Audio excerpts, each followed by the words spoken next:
আবার একটা নতুন ভ্লগ নিয়ে চলে এসেছি। আশা করি সবাই ভালো আছেন। গলাটা অনেকটাই খারাপ আছে ঠান্ডার জন্য। তো বোলপুরের মধ্যে কেদারনাথ মন্দির এত সুন্দরভাবে তৈরি হচ্ছে, চূড়াটা থেকে শুরু করে একদম অরিজিনাল। যদি কেউ দেখে থাকেন কেদারনাথ মন্দির, যদি যারা গেছেন, তো তারা যখন আসবেন বোলপুরের মধ্যে তৈরি হচ্ছে, খুব শীঘ্রই উদ্বোধন হবে কেদারনাথ মন্দির। তো গোটা মন্দিরটাই পাথর, অরিজিনাল যে পাথরভাবে তৈরি কেদারনাথ মন্দির সেইভাবেই তৈরি করা হচ্ছে। ভিতরের দিকে যাব, পরের দিকটা অংশটা দেখাবো। তো সব ঢাকা দেওয়া আছে, শিবের যে বিগ্রহ সব ঢাকা দেওয়া আছে। এটা বাইরের দিক, আর এর পাশেই আছে আবার রাধা গোবিন্দর মন্দির। তো জায়গাটা এত সুন্দর, কেউ যদি না এসে থাকেন, তো এই জায়গাটা বোলপুরের মধ্যে, মকরমপুরের মধ্যে, বোলপুর স্টেশন থেকে জাস্ট 1 কিলোমিটার থেকে 1.5 কিলোমিটার। টোটো, পায়ে হেঁটে বা বাই কারে আসতে পারেন, কোনো অসুবিধা নেই। আর এইদিকেই হচ্ছে কঙ্কালীতলা, যে মায়ের কঙ্কালী মন্দির, সেই মন্দির এদিকেই যাওয়া হয়। যদি কেউ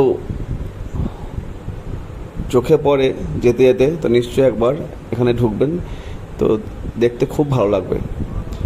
উদ্বোধনটা খুব শীঘ্রই হবে, সেদিনও আমি দেখাবো। উদ্বোধনের পরেও যে মন্দিরটা যেভাবে নিশ্চয়ই সাজানো গোছানো থাকবে, সেটাও আমার ভিডিওতে দেখতে পাবেন।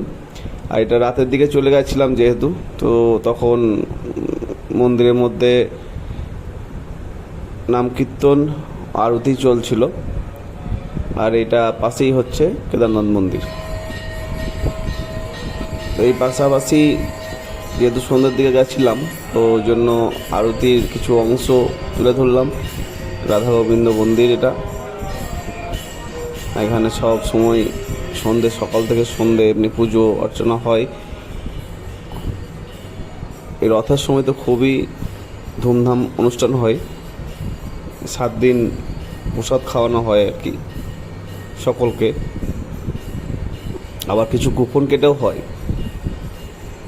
তো কেদারনাথ যারা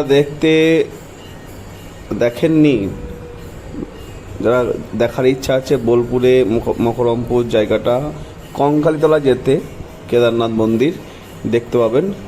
যারা বেড়াতে আসবেন, ওই রাস্তার ওপর দিয়ে যেতে হবে, কঙ্কালীতলা মন্দিরের ওপরেই পড়বে। এটা ভিতরটা কেদারনাথের, যে বললাম মন্দিরের ভিতরে সব ঢাকা দেওয়া আছে, উদ্বোধন হয়নি। তো যা এই রিসেন্ট উদ্বোধন হবে।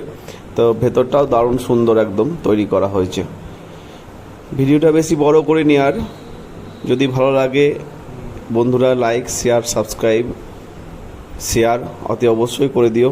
এটা ভিতরটা সব বিগ্রহ রেডি হয়ে পড়ে আছে।